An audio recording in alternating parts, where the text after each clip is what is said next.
Assalamualaikum warahmatullahi wabarakatuh. Bagaimana kabarnya anak-anak? Semoga kalian selalu diberi kesehatan ya oleh Allah Subhanahu wa taala. Jangan lupa kalian tetap menerapkan 3M, yaitu memakai masker, mencuci tangan, dan menjaga jarak.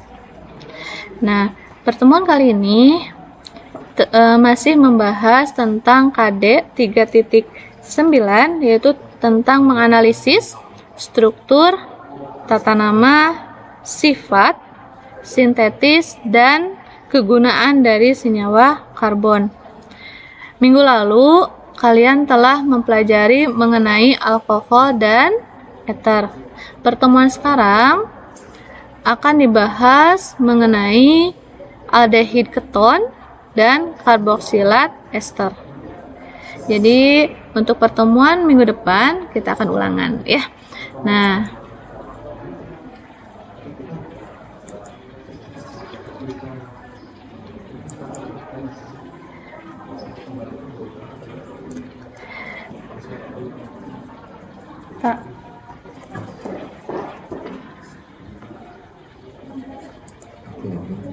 ya. Nah, ini materinya ya. Masih tetap tentang senyawa karbon. Sekarang Ibu akan masuk ke aldehid keton. Aldehid itu merupakan senyawa alkanal ya, sedangkan keton itu merupakan senyawa alkanon.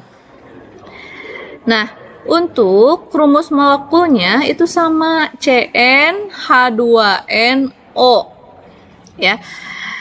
Berarti untuk jumlah H hanya dikali 2. Beda dengan yang kemarin alkohol dan eter ya. Nah, jadi ketika C-nya 2, berarti H-nya 2 dikali 2, 4 ya. Jadi C2H4O. Begitupun keton sama, C2H4O. Yang membedakan itu pada struktur molekulnya.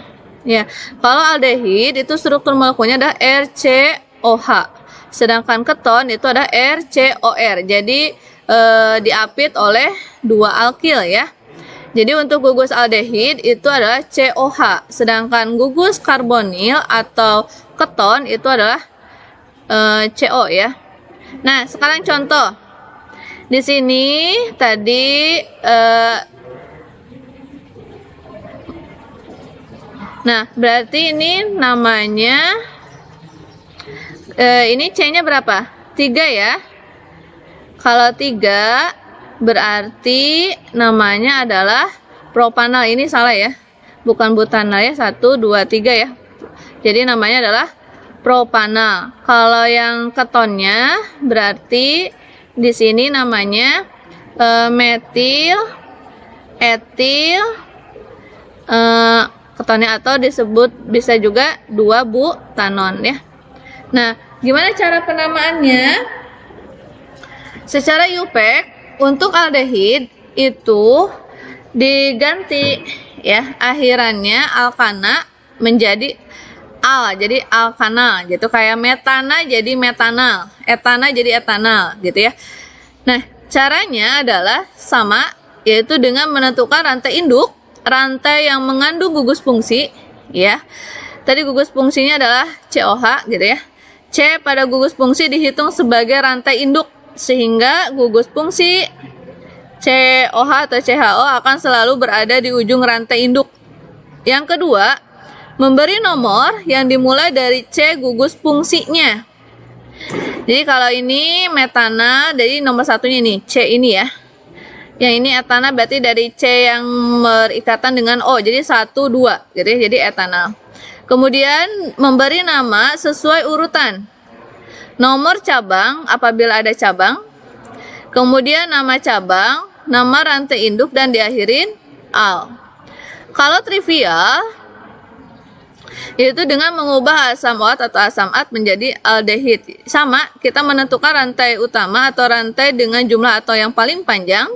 Kemudian tentukan substituen yang terikat pada rantai utama ya. Dan yang terakhir, penomoran substituen dimulai dari atom karbon yang mengikat gugus karbonil. Jadi sama, penomorannya dari C yang mengikat O-nya ya. gugus karbonilnya. Jadi penomoran ya dimulai dari C yang mengandung gugus O.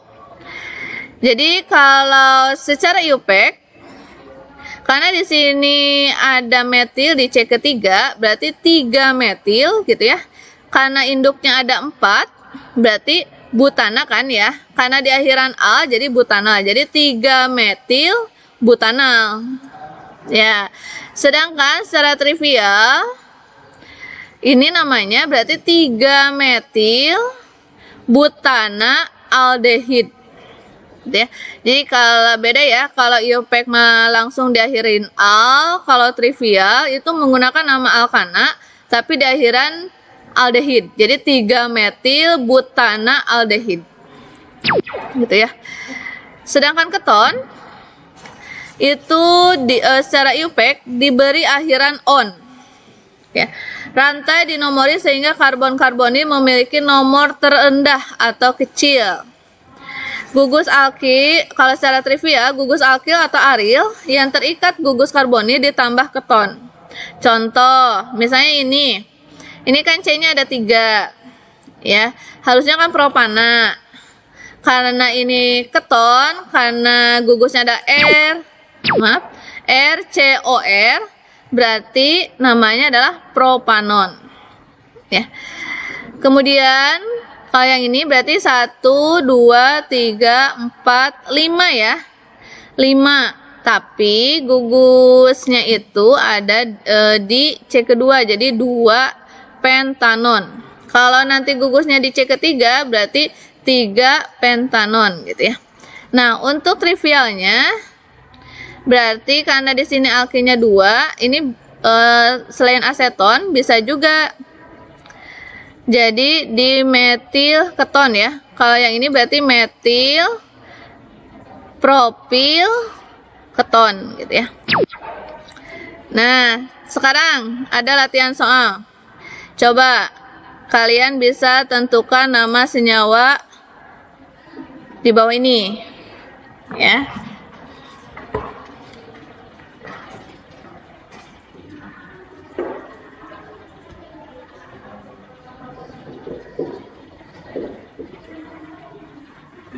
Tidak ditambahkan dulu ya.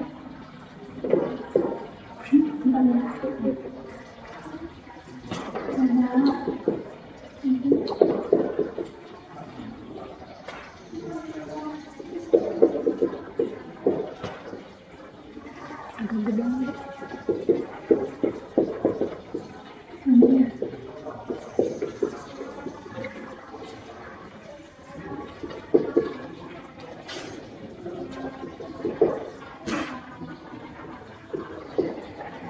Nah, sekarang perhatikan ya. Ibu punya contoh soal atau latihan soal ya, bisa latihan soal. Nah, ini strukturnya Kurang dulu. Ada mau tampil sekarang? Tampilkan sekarang. Oh iya. 4.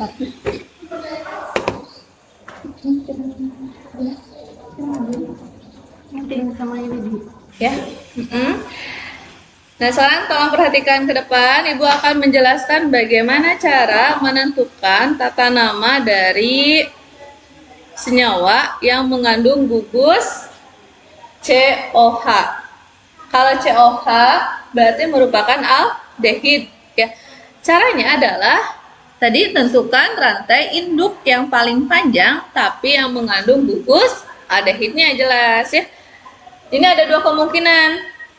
Bisa lurus, bisa ke bawah. Misalnya kalau lurus 1, 2, 3, 4, 5. Kalau ke bawah 1, 2, 3. Jelas. Berarti yang paling panjang adalah yang lurus ya. Berarti ini, nah, ya, ini adalah rantai induknya ya. Sedangkan yang bawah ini adalah cabang. Nah, penomorannya itu dimulai dari C yang berikatan dengan gugus O ya. Berarti di sini 1, 2, 3, 4, 5 ya. Nah, berhubung ada gugus atau gugus alkil atau cabang di C kedua, berarti penamaannya adalah nomor yang berikatan dengan cabang, nama cabang, ya, kemudian nama rantai induknya, ya. Kalau 5 berarti pentanal, ya. Berarti namanya adalah 2-metil. Kalau 5 berarti pentanal. Ya. Jadi 2-metil pentanal. Duanya dari posisi si CH3. Kemudian pentanalnya dari rantai induknya yang berjumlah C-nya adalah sebanyak 5, ya. Kemudian sekarang kita lihat jawabannya.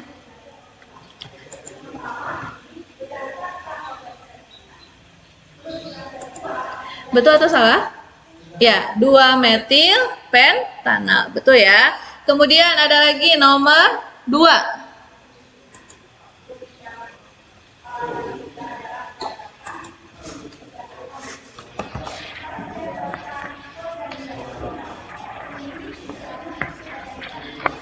Yang nomor 2,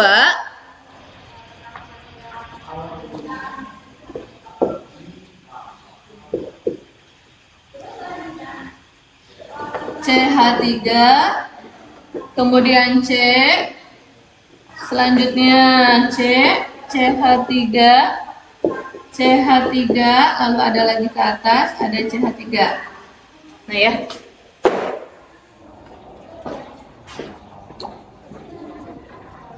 Ibu.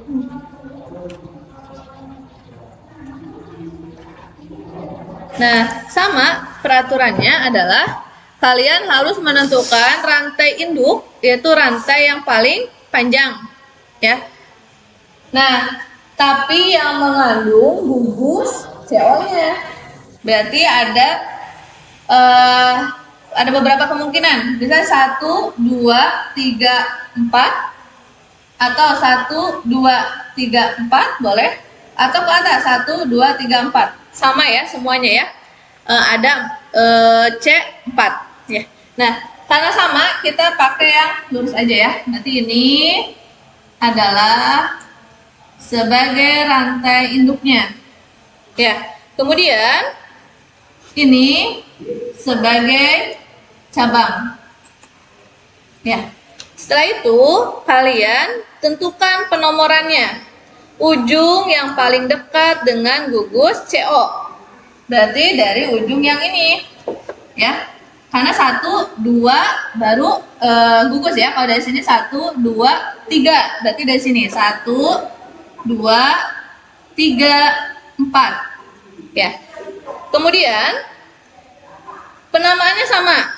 Ya. Jadi yang pertama adalah tuliskan nomor cabang ya. Posisi si cabang ada di C keberapa? Ya. Berarti ada di C ke-3. Keduanya adalah metil. Berarti kalau sama, kalian menuliskan awalan di. Berarti namanya adalah 3,3 gitu ya. Karena metilnya ada 2. 3,3 di metil gitu ya. Kemudian karena gugusnya ada di C kedua, berarti 2 ini ada 4 rantai induknya kan butana ya, tapi di akhiran on, jadi butanon ya. Nah itu paham ya. Ini 3,3 dari mana? Dari CH3 ya, sebanyak 2 dan sama di C ketiga dua-duanya. Berarti 3,3 di metil karena metilnya ada 2.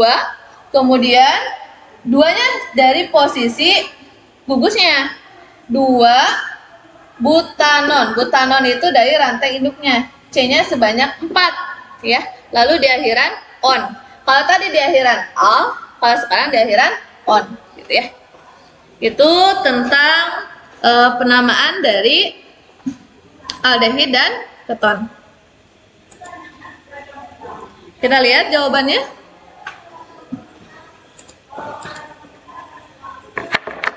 Ya, betul ya. 3,3 dimetil 2-butanon ya. Selanjutnya akan dibahas mengenai sifat fisika, sifat kimia, dan sintesis aldehid dan keton ya. Yang pertama sifat fisikanya ya. Bahwa untuk aldehid dan keton itu keduanya senyawa yang cukup polar. Ya. Aldehid dan keton yang memiliki suku rendah itu memiliki bau yang menyengat. Maksud suku rendah itu adalah jumlah C-nya yang sedikit, ya, dan mudah menguap. Jika dibandingkan alkohol dengan jumlah atom C yang sama, titik didih aldehid dan keton itu relatif lebih rendah. Jadi artinya ketika aldehid dan keton itu dibandingkan dengan alkohol, ternyata aldehid dan keton itu titik didihnya lebih rendah. Kemudian titik didih aldehid itu sedikit lebih rendah apabila dibandingkan dengan keton dengan jumlah atom C-nya yang sama. Nah, sekarang bagaimana cara yang kedua itu tentang sifat kimianya. Jadi untuk aldehid itu bisa mengalami reaksi kimia atau reaksi oksidasi ya, di mana diberikan oksigen maka akan menghasilkan asam karboksilat. Dan apabila diidentifikasi menggunakan reaksi Tollens itu akan membentuk cermin perak. Sedangkan Fehling itu akan menghasilkan endapan merah bata. Beda dengan keton. Jadi ketika keton itu diberikan reaksi Tollens dan Fehling, dia tidak akan bereaksi. Gitu. Jadi itu bedanya. Kalau aldehid itu akan menghasilkan reaksi yang berupa, kalau dikasih Tollens itu berupa jadi cermin perak, sedangkan Fehling endapan merah bata. Tapi kalau keton itu tidak bereaksi sama sekali. Kemudian selain oksidasi ada juga reaksi reduksi. Jadi kalau reaksi reduksi ya, dimana ini mengalami adisi hidrogen ya. Jadi ketika aldehid itu diadisi hidrogen, maka ikatan rangkap yang ada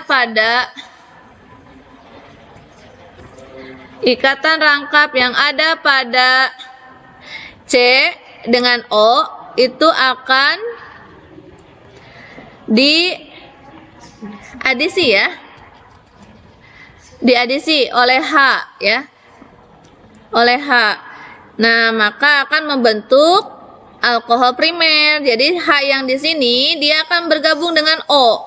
Jadi RCOH ya. Di sini ada gugus alkoholnya ya, ada gugus OH-nya ya. Nah, apabila keton ini diadisi oleh hidrogen, maka yang akan dihasilkan itu menjadi alkohol sekunder. Ya, bedanya itu. Kalau aldehid itu diadisi jadi alkohol primer, sedangkan keton itu berubah menjadi alkohol sekunder. Ingat, alkohol primer itu apa? Kalau alkohol primer itu OH mengikat C yang berikatan dengan satu atom C lain.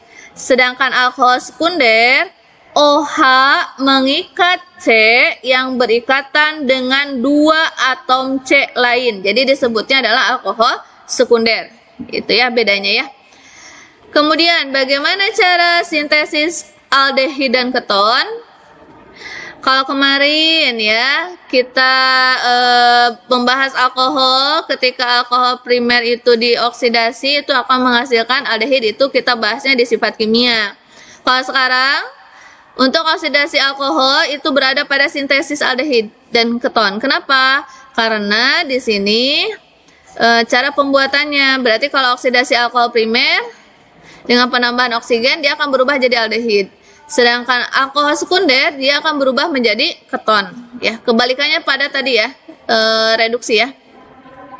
Kemudian ketika reduksi dengan menggunakan asam klorida, ya, maka klorida ini dia akan berubah menjadi aldehid, ya, dengan menggunakan reaksi yang berbeda tentunya. Kalau untuk aldehid itu menggunakan reaksi litium, ya, aluminium, hidrogen gitu ya. Kalau ini menggunakan reaksi kadmium, ya. Ya, CD itu kadmium, ya. Jadi beda. Jadi untuk mereduksi asam klorida dengan menggunakan reaksi litium itu akan menghasilkan aldehid, sedangkan mereduksi asam klorida dengan menggunakan yang mengandung kadmium itu akan berubah menjadi keton, gitu ya bedanya. Nah, sekarang apa sih kegunaan aldehid dan keton? Nah, kalian pernah dengar formalin, ya? Formalin itu banyak disalahgunakan, ya, oleh beberapa orang yang tidak bertanggung jawab. Jadi formalin itu digunakan untuk pengawet bakso gitu ya, padahal itu nggak boleh mie gitu ya. Seharusnya formalin itu digunakan untuk pengawet jenazah, ya. Nah, itu formalin itu merupakan senyawa aldehid. Sedangkan keton, contohnya misalnya aseton. Nah, para cewek ya biasanya kalau aseton itu digunakan untuk pembersih cat kuku, ya, biar cepat hilangnya. Nah, di sini tuh kan ya. Untuk aldehid itu contohnya formalin, ya, untuk mengawetkan mayat. Dan bisa juga untuk aldehid digunakan untuk pembuatan zat warna, ya, atau damar sintetis dan plastik termostat. Sedangkan keton itu digunakan untuk pembersih cat kuku, cat kayu gitu ya, dan untuk sebagai pembuatan kloroform dan iodoform. Bisa juga untuk bahan anti ledakan pada penyimpanan gas asetilena, ya. Itu merupakan pembahasan mengenai aldehid dan keton dimulai dari tata nama, ya, kemudian dari sifat fisika, sifat kimia, sintetis, dan yang terakhir adalah kegunaan, gitu ya. Kemudian yang terakhir Ibu akan membahas materi selanjutnya mengenai asam karboksilat dan ester. Coba senyawa apa yang kalian tahu yang berhubungan dengan asam karboksilat? Ayo, ada yang tahu? Nah, asam karboksilat itu sering kalian jumpai, ya. Contohnya adalah asam cuka. Biasanya asam cuka ini digunakan untuk makan bakso, ya, penambah makan bakso biar asam gitu ya. Dan contoh lain untuk ester. Biasanya ester itu digunakan untuk penambah rasa pada makanan, ya. Nah, sekarang kita akan bahas untuk karboksilat dan ester itu bedanya pada jumlah O-nya dibanding dengan aldehid dan keton, ya. Kalau tadi aldehid dan keton itu CnH2NO gitu ya. Kalau sekarang CnH2NO2 gitu. Jadi ketika C-nya 3 berarti hanya 6, berarti O2 gitu ya. Nah, bedanya karena tadi O-nya 1 sekarang O-nya 2, berarti untuk struktur molekulnya untuk asam karboksilat ada RCOOH. Sedangkan ester itu adalah RCOOR. Gitu ya. Jadi di sini ada dua alkil, ya, kiri dan kanan, ya. Nah, ini gugus fungsinya dan ester juga ini COOR. Nah, untuk contoh misalnya, ya. Di sini ada C3H6.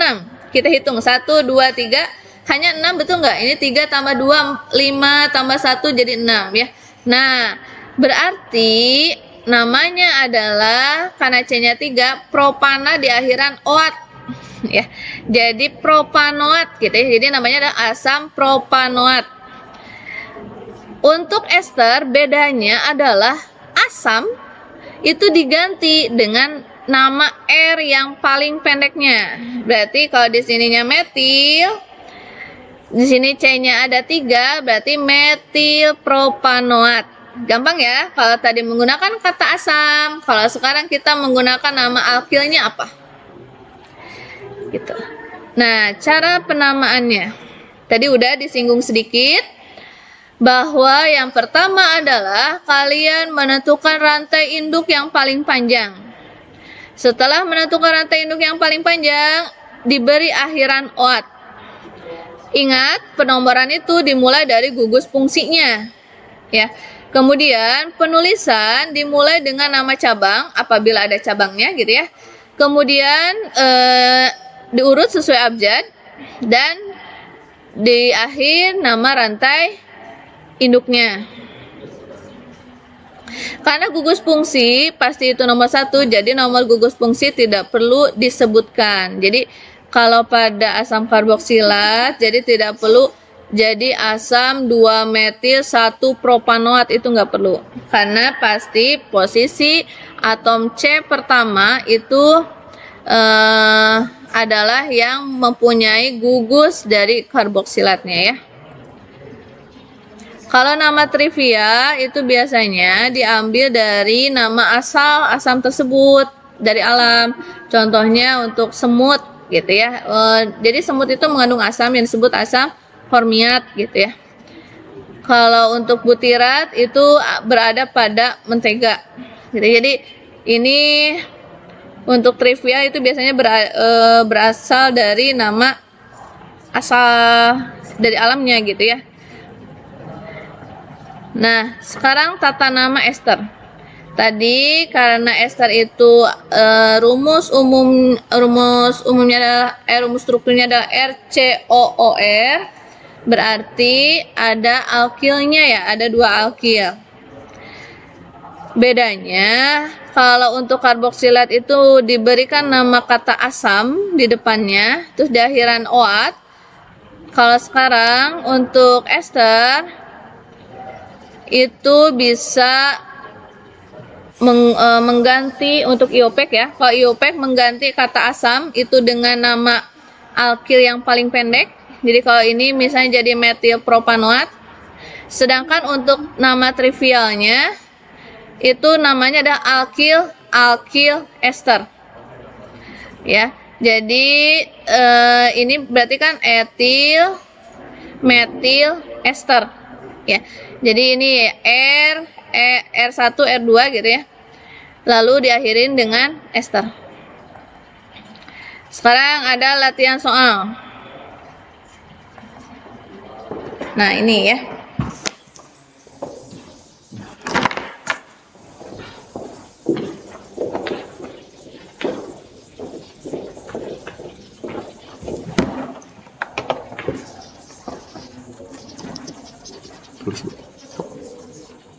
Tulis dulu soalnya.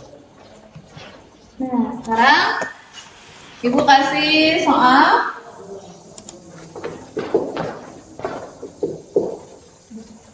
Nah, di sini ada CH3, C.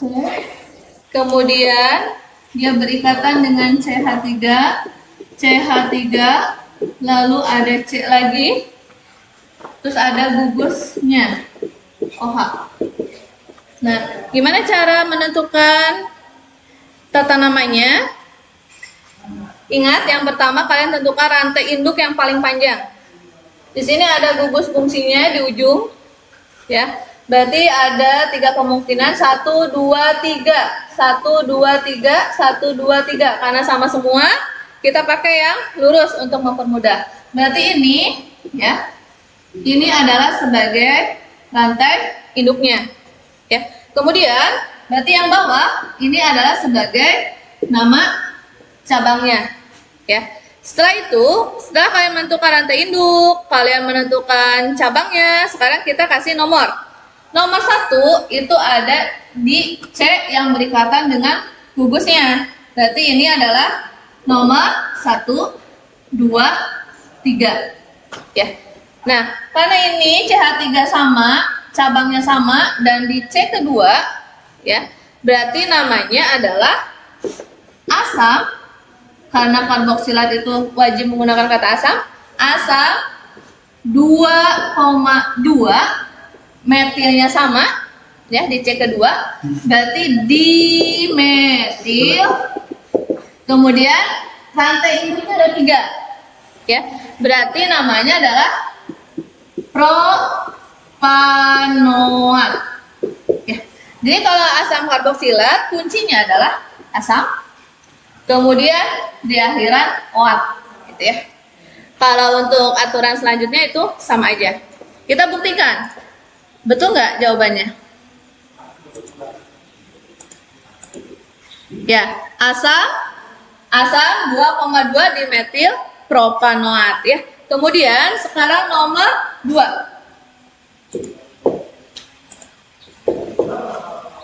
Kalau yang nomor 2, ini strukturnya CH3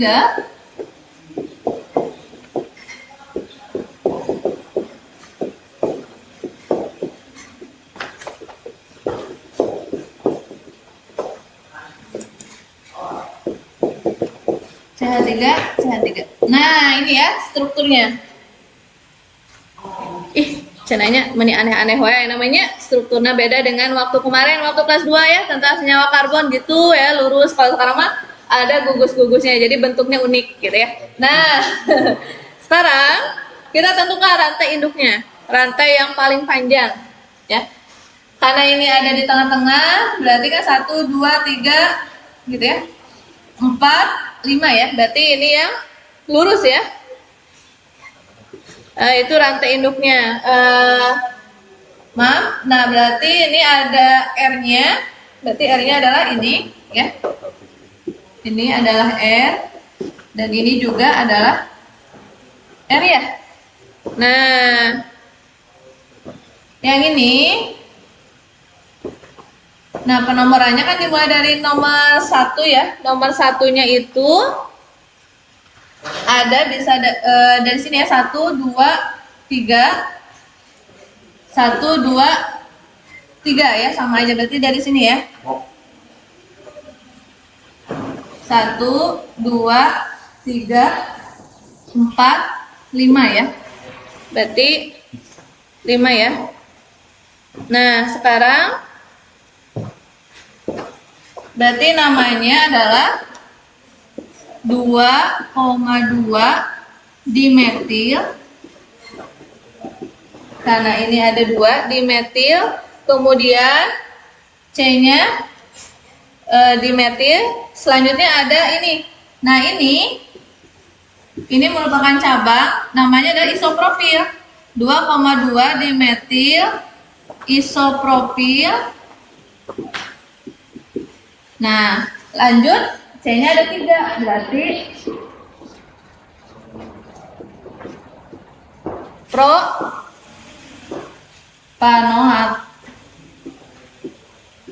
Oke.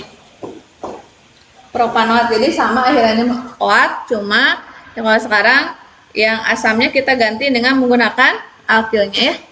Coba sekarang lihat jawabannya betul atau salah. Ya.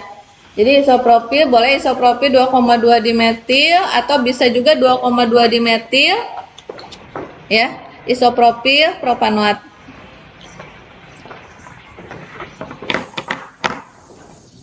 Selanjutnya akan dibahas mengenai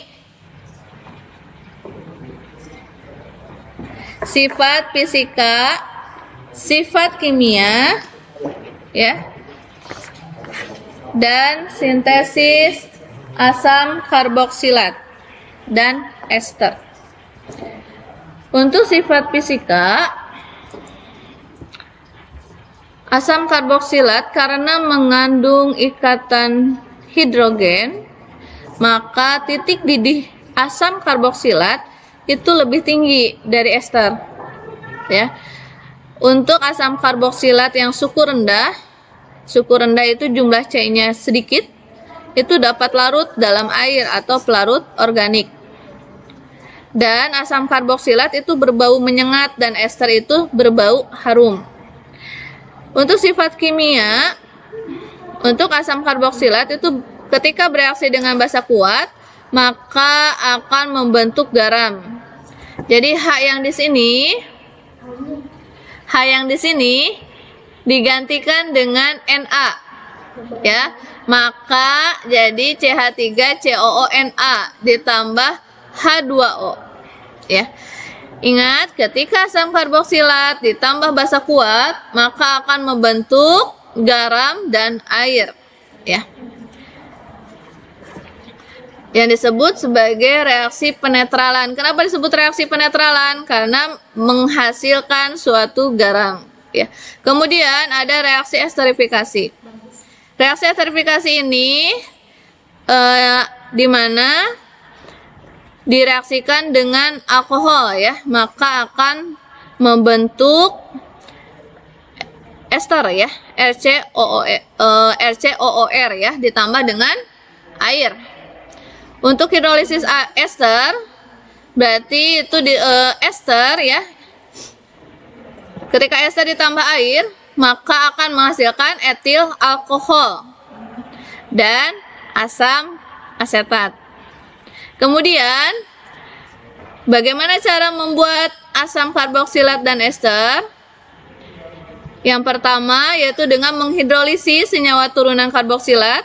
Ya, yang namanya hidrolisis berarti itu penambahan air atau H2O, ya. Jadi Cl yang di sini itu digantikan oleh OH pada H2O.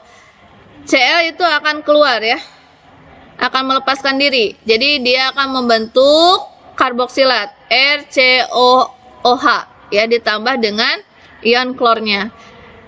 Nah, selain itu dengan mengoksidasi alkohol primer, ya, dan aldehid itu bisa menghasilkan suatu senyawa karboksilat, ya. Kemudian ada juga dengan reaksi alkihalida dengan menggunakan Grignard, ya, itu bisa menghasilkan karboksilat RCOH. Dan yang terakhir adalah esterifikasi, ya. Nah, ini contoh dari reaksi Grignard, ya, itu warnanya adalah hijau, ya. Apa sih kegunaan dari asam karboksilat dan ester? Tadi sudah disinggung sedikit, ya. Misalnya asam asetat itu cuka. Biasanya digunakan di industri itu sebagai bahan baku sintesis serat atau plastik.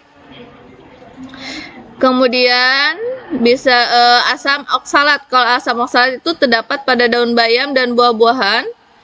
Bentuk senyawanya sebagai garam natrium atau kalsium dan bisa menghilangkan karat, ya. Karat atau bahan baku pembuatan zat warna. Untuk ester itu dari alkohol yang suhu rendah itu bisa digunakan untuk pemberi aroma, ya. Misalnya nih yang ada di kehidupan sehari-hari aja, ya. Misalnya pisang, ya, aroma pisang itu bisa dihasilkan dari normal pentil asetat, gitu, ya. Kalau buah pir itu dari isopropil asetat. Untuk lemak dan minyak yaitu ester dari gliserol dan asam karboksilat itu dari suku yang tengah atau tinggi. Ya, untuk lilin yaitu ester dari alkohol suku tinggi dan asam karboksilat yang suku tinggi, artinya yang rantainya yang panjang, ya, itu bisa menghasilkan suatu lilin. Nah, itulah penjelasan, ya, jadi dua langsung, ya, mengenai aldehid keton dan yang terakhir ada karboksilat ester. Terima kasih kalian sudah mendengarkan penjelasan Ibu. Jadi untuk minggu depan kita akan melaksanakan ulangan, ya, ulangan mengenai senyawa karboksilat ester, aldehid keton dan alkohol eter. Tetap semangat, ya, walaupun kalian belajar di rumah. Ya, sekian. Terima kasih. Wassalamualaikum warahmatullahi wabarakatuh.